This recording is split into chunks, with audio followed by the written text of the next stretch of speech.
welcome to the Good Grazing Makes Sense channel. I'm Dave Voth, your host. As usual, we are brought to you by the Bureau of Land Management, the U.S. Forest Service, and NRCS. Today we've got two distinguished guests and two very good friends of mine, Jack Alexander and Dwayne Coombs. We're going to focus today on post-fire on public lands. Jack, can you introduce yourself?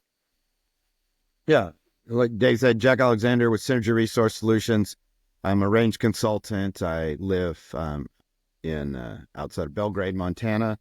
I work all over the West and internationally. And I've been doing this for 30-something years. And Dwayne? Yeah, Dwayne Combs. I'm a cow-calf producer in Nevada. Have been in Nevada for 25 years, and worked several number of states in the West as a rancher. Serve on some boards of industry groups as well as conservation type groups. And I've actually worked with Jack since I've been in Nevada. So Jack and I have worked together for 25 years as well.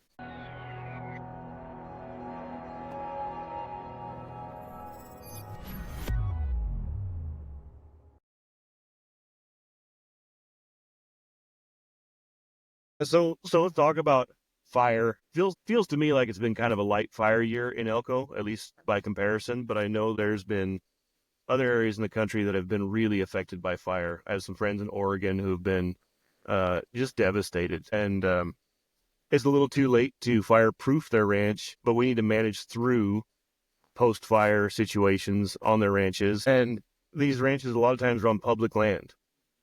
So, Jack, can you describe the post-fire process on public lands to us? What happens after a fire on public lands? Generally, the agencies on an agent, a BLM or Forest Service permit, going to issue a grazing decision or look for a grazing agreement. You're hoping for a grazing agreement because that should provide you more flexibility. And they're going to follow their regulations or hopefully their interpretations of the regulations are in a favorable manner that's good for the resource and allows you to stay in business. You mentioned the Oregon fires. I think there's some of those ranches that completely burned out. Every acre of their BLM burned, every acre of their private burned. It's a tough situation. There's not much negotiation around that. That's just when can you come back? That's the most challenging business-wise. The more challenging negotiating your permit is when you have part of an allotment burned and part of a pasture burned, and how do you work with not losing the whole thing? But the general thing is you're going to work on getting a grazing agreement, or they're going to issue a grazing decision who didn't have it, and that's going to say, here's what you can do immediately, here's what you can do next year, and here's how you're going to get to turn back out. Can you quickly describe the difference between that grazing agreement and grazing decision? Grazing decision is just issued to you. A grazing agreement is one that you sit down and work on and work the details out with them. Gotcha. Dwayne, you had a fire recently, and you've been in Nevada for several decades, so I'm sure you've been through the fire process. Can you describe your experiences post-fire, dealing with agencies and coming to an agreement on how to proceed? Just like anything else that we do on public lands, this whole thing is about relationships. It's about how we communicate with our the agency partners that we have, and in these instances, this is where the rubber hits the road. Is if you have a good working relationship with your range con, with your district and field manager, you can generally work this stuff out. This is all about relationships and how you're going to deal with the people that really hold your livelihood in their hands at this point in time. The biggest thing that builds those relationships is making sure that you do the things that you've been asked, you've committed to do on a day in, day out basis.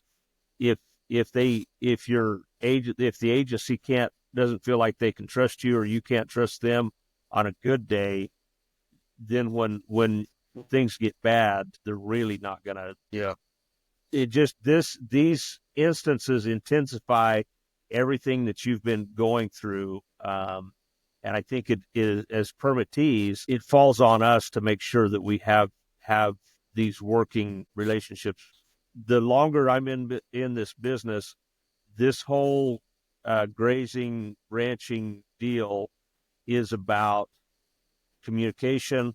It's about understanding how to get along as a partner, not only with people you work with financially, but these agency partners. Yeah, I think we all want what's best for the land. It's just a matter of your opinion on what is best for the land. So having those relationships ahead of time, having integrity in how you manage that land for the public it really comes under a magnifying glass when you're in distress. Yeah, you know, and the other thing that you're going to run into when you get in this situation, and at least in Nevada and kind of some of these more predominantly public land states, is the State Fish and Wildlife Agency is really going to be showing up. And if you have been in a continual conflict with your state fish and wildlife agencies when it comes to rehab, when it comes to these kinds of things, you know, so it's not just your federal partners. At least in the most recent instances that I've dealt with, the State Fish and Wildlife Agency has been really engaged in the rehab process, and that goes back to when you can get that ground released back. You know, in a lot of places in Nevada, Department of Wildlife is providing a lot of the seed for these rehab projects, and so they do have quite a bit of say in the rehab process. So that's another relationship that I did not realize until you get in the middle of it. Jack, do you find that to be the case in other states, that the state fish and wildlife or state wildlife play a very important role in post-fire management? Nevada may be the one where they play the biggest role. Because of what Dwayne said, because they're the ones funding the seeding. Yeah, there's going to be a bunch of people that you didn't know were involved in your ranch that are going to show up at the fire rehab meetings. Could have this whole call summed up if we just took Dwayne's comments there and said about having these relationships, because what you want is to be the guy they trust. A lot of what public land ranching is be the guy that they can leave alone while they go pick on the guy who's a problem, or the person that's a problem. If you're a bad actor before the fire, they're going to think you're going to be a bad actor, and it's really easy for them to just write up your grazing decision and say you're off for a minimum of 2 years, and you won't turn back out until we get around to monitoring you. I've got some specific science questions, but I think this relationship topic is a little more key than I had been thinking. Jack, when as a producer, when do you get involved? When is the first time you get involved in the post-fire? Before the ashes are cool, fires that we worked on this year with our clients, we talked to them before the fire got to the ranch. When the fire hit, we were texting our range con saying, here's what we're doing, here's what materials we have available. I don't think we were asking permission at that point, but we were letting them know. Steve's on a dozer here, Dwayne's on a maintainer there, Jack's on the phone here. This is what we'll be doing.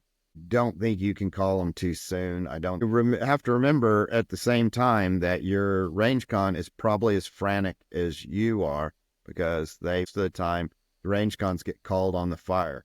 Being able to text your range con directly is a big deal. So you're working on managing post-fire before the fire's even out. Your mind is going there. I mean, you've got to think about getting the fire put out, but is your mind already to what are we going to do? How are we going to fix this? How's business going to continue even before the ashes are clean? Right. And as a consultant, I'm not worried about how we're going to put the fire out. That's part of what I do, is I'm separate. I'm working on the post-fire plan while they're worried about the other stuff. That's usually the call I get is, hey, there's a lightning strike or whatever. And then I'm left alone because they've got important stuff to do, save property, ground, animals, Mhm. everything else. And I'm trying to figure out what are we going to do next. That's a pretty good value in having a consultant on your side. Probably just like we were talking about earlier with Dwayne, that's not a great time to meet your consultant, Mm-hmm. in the middle of a fire. Dwayne, did you have those kind of relationships built with Jack or any consultant prior to any of your fires? And were you able to lean on them very early on that way? Yeah, some of the early on fires years ago in Nevada, we were working with Jack, and that's the other thing is because during that time period, you've got to figure out, for one, how you're going to get your cows out of there. What you're going to do. You got to figure out feed, how you're going to pay for all this. And this is the value of having partnerships, partners, so that you don't have to try to do it all alone.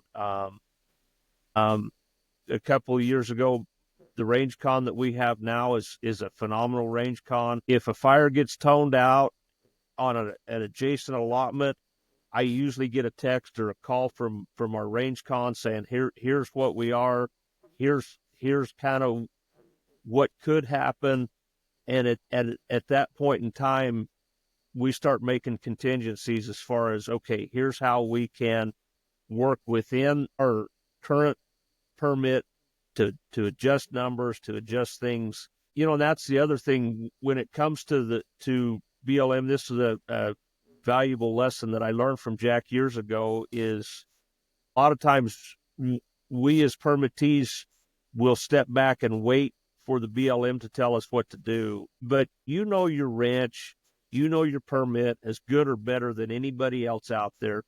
Come back with a positive, here's what I want to do.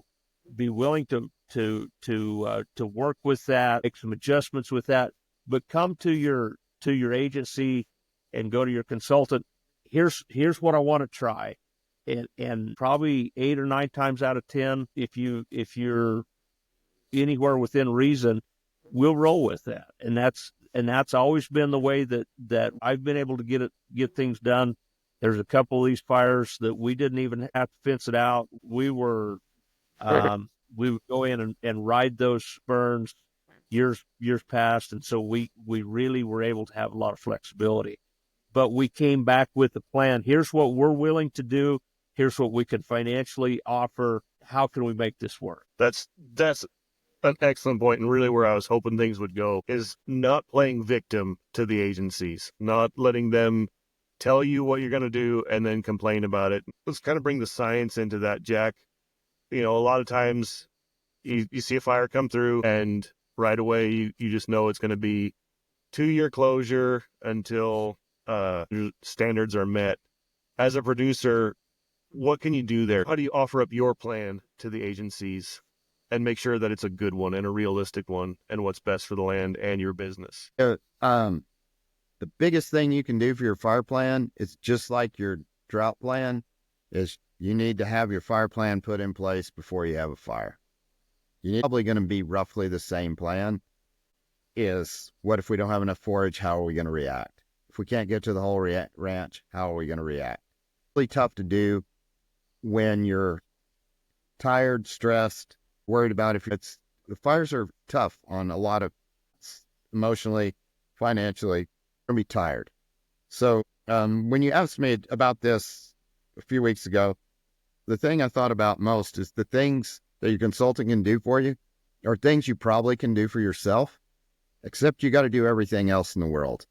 I mean, most ranchers probably could be their own bookkeepers, but the worst bookkeeper in the world on a ranch is the head cowboy because he needs to be doing everything else. And the other part is if you have some thought in it, and your stack of index cards, a fire burns, you start pulling out and going, this is what we talked about. We had our team together. This is what we talked about doing. And that's the time to have your literature and stuff set behind. University of Nevada has done great work. Barry Perryman's been the lead on a lot of this. Dr. Perryman has shown that the worst thing we can do post-fire, cheatgrass dominated rangeland, pre-fire, is rest it for 2 years. That way we can get more and better cheatgrass.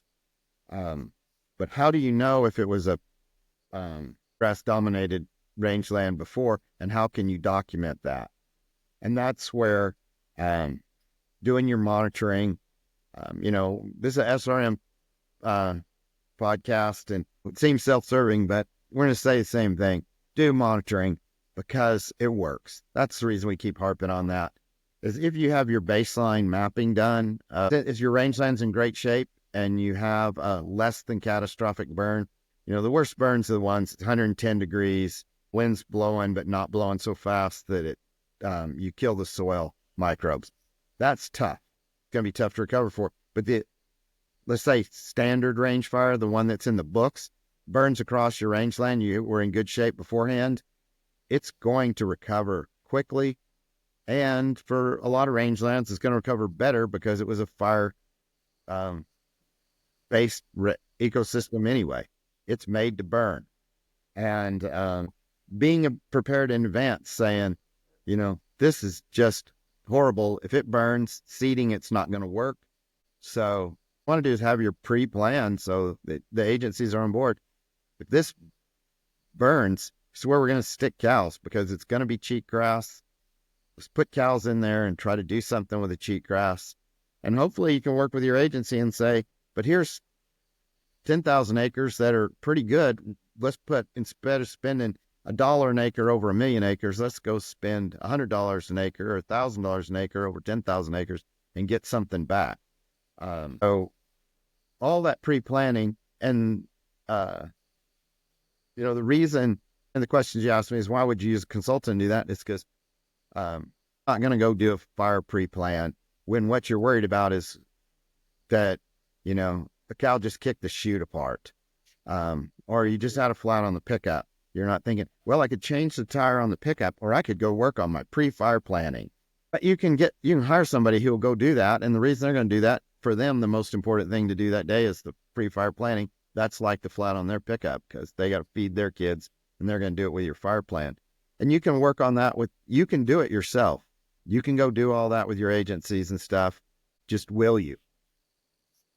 Yep. The other part of that is once the fire's there, one of the reasons you want to have a team is whether it's another rancher, consultant, an agency person, is you're going to be stressed and emotionally bound up, is you want somebody that they're doing your post-fire recovery plan based on science, finances, and the resource. And you want them to be doing that plan where saying, all right, you're going to take a 30% income for the next 2 years is not, the full set of adrenaline that causes to you. That is a number on the spreadsheet, and they can show, we're going to take this 30% cut, but here's how we're going to come out in the end. And you're going to be okay, because to them, that 30% is a number on the spreadsheet. They can be emotionally separated and say, and here's where we're going to be in 2 years. The other is going to be a bunch of monitoring. Fastest way to get turned out is show you've met your post-fire guidelines. Work with your university, your consultant, your extension service, whoever, and learn to do your own monitoring so it's a part of your plan. So when this happens, you can know two things. One, we need to hire that done because we're not going to have time because we're going to be sitting on the no-till drill for 2 years. Or, hey, I just need to have somebody come get me lined out and do this. And then the third or fourth, whichever part I'm on right now, is there are some new tools available to leverage the remote sensing, to leverage the RAP, the rangeland analysis platform, to where you can test that data as a rancher and leverage amount of information that's there and do some of your pre-fire and post-fire monitoring. Good grazing makes sense plug in here, because here are the things that make your post-fire recovery good. Really good grazing before your fire makes your ranch come back after your fire. Really good monitoring before your fire helps you do your post-fire monitoring and get back to grazing quicker. Other thing that we've talked about on good grazing makes sense is planning and working together with people. Those things all make your post-fire happen. Your post-fire responses really need to start happening now. Dwayne's first comment today was, if we've had a fire and we're going to have another fire, it's just like your drought. West is in perpetual drought interrupted by periods of monsoon. And we're all, if you go read the ecological site descriptions on your ranch that NRCS did for you, you're going to see that your reference state, ideal rangeland, all it talks about is where you are in the fire cycle. That unless we destroy our rangelands, everything is just where you are in the fire cycle. And so knowing that and working within that. That's a really good way of interpreting sense. The ecological sites. Thank you, Jack. That's a really good way of interpreting the ecological sites. I'm going to go back to one and look through that lens on the ecological sites. Something I just got to thinking about, we talk about relationships, post-fire, and all these things. What about the banker? What about, how you're going to cash flow through this problem? Dwayne, would you say that's another one where you've got to have that relationship built ahead of time? Exactly, Dave. Those are the things that are going to be the stressors that set a guy over the edge, is that financial, I've got to all of a sudden not only go find 1,000 tons of hay, I got to figure out how to pay for it. And, in the meantime, I've got to pay for day workers at $150 to $200 per day to help me get out of there so I don't lose all my cows. That's the stuff that is really going to gang up on you. And that's goes to why you need to put some thought into this before the lightning strikes and the fire starts and the smoke comes up. It's scary stuff, and it's real. And honestly, you also need to think about how you're going to help yourself deal with this on an emotional basis. I mean, we don't want to talk about our emotions in the ranching business, but my gosh, whenever you see carcasses out there of Bessie, that your kid's leppy calf that she raised from a little one, that bottle baby that's out there now, one eye up, one eye down. It's tough stuff, man. It really is. And these are things that you're gonna have to deal with. And you need to be able to not only find those resources, but understand that even as tough as we all think we are, it's going to hit you, or those quiet times later on that you're going to have to deal with this. And that's the horrible thing. You see those poor guys in Oregon this year, and I just know that 8 months, a year from now, they're going to be waking up in the middle of the night seeing those dead cows in their mind. And and those are some other things that we need to figure out how we're going to deal with on this fire thing, because the fire guys come and go, and to them this is their job, but this is our life, this is our home. Not only do we have to figure out how we're going to financially deal with it, ecologically deal with it, but when we live there day in and day out, it's been the family ranch for the last 4 generations. I remember seeing an old rancher in Elko County several years ago after one of those fires, and an older gentleman was just in tears, and he says, "It'll never come back. I'll never see it again. I'll never see it again." And there's some realities here that we need to understand that are going to happen, and be prepared for. That's the real part of this that's sad, and it's hard. But it's just damn sure as real as the financial burden and the ecological burden and everything else is you just know that you're going to have to deal with that. Yeah, this is, to me, it's a third of dealing through the fire is that emotional stress that comes with it, not just the emotional stress from the finances but we're so wrapped up in ranching is who we are, and then a lightning strike comes and burns it all away. And when your whole person is wrapped up in what you do, like we tend to do in ranching, one lightning strike can take it all away, and then you're left with, if you are a rancher and all of a sudden you're not ranching for a little while, that can be really tough. And like a lot of things, not just fire, not just ranching, but the community does a really good job of reaching out during those stresses, during the fire, right after the fire. But something you said, Dwayne, 6 months, 8 months, a year from now, when those things are really hitting, when you're thinking back to dead cattle and broken balance sheets and things that are just not going well, that's when a lot of these emotions can really hit hard, and maybe even harder, because sometimes it can feel easier to deal with those things in crisis because you feel like you're supposed to be in an emotional state.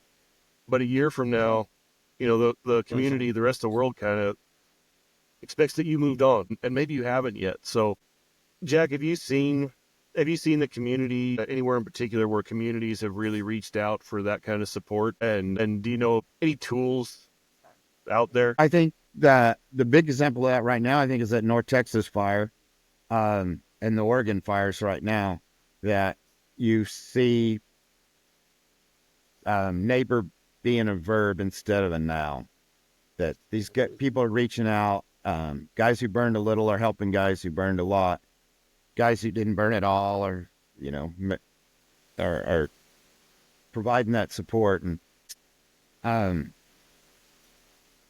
one of the things about rural communities is they do tend to reach out and support each other because everybody knows it's going to happen. Everybody's going to have this eventually. Everybody probably has had a fire. The people who are still in business post-fire 25, 30, 50 years later have had 5 fires. They know what to do. So as we're coming to a close, I want to thank both of you for your expertise, your time, and willingness to share. I think the big takeaways from this really are: be proactive, have a plan ahead of time, and in that plan include those relationships and really think about those relationships. It's not just you and your range con, it's you and your state agencies, it's you and your consultant, it's you and your banker. Those relationships extend far beyond the obvious ones. Being prepared, just like you should be with a drought, be prepared for a fire. It's going to happen. Any last words before we head out? Thanks everybody for listening. And, if you listen this long in this, it's likely that you had a fire. We've been talking about all these things you needed to do before the fire. The best time to plant a tree was 10 years ago. The second best time is today. If you didn't do all this, still reach out, get your team put together, and start responding to it. I still do it. It's just, you're not going to be sitting in the shade like if you'd have planted your tree 10 years ago. Thank you both. And a final thank you to our sponsors, BLM, Forest Service, and NRCS.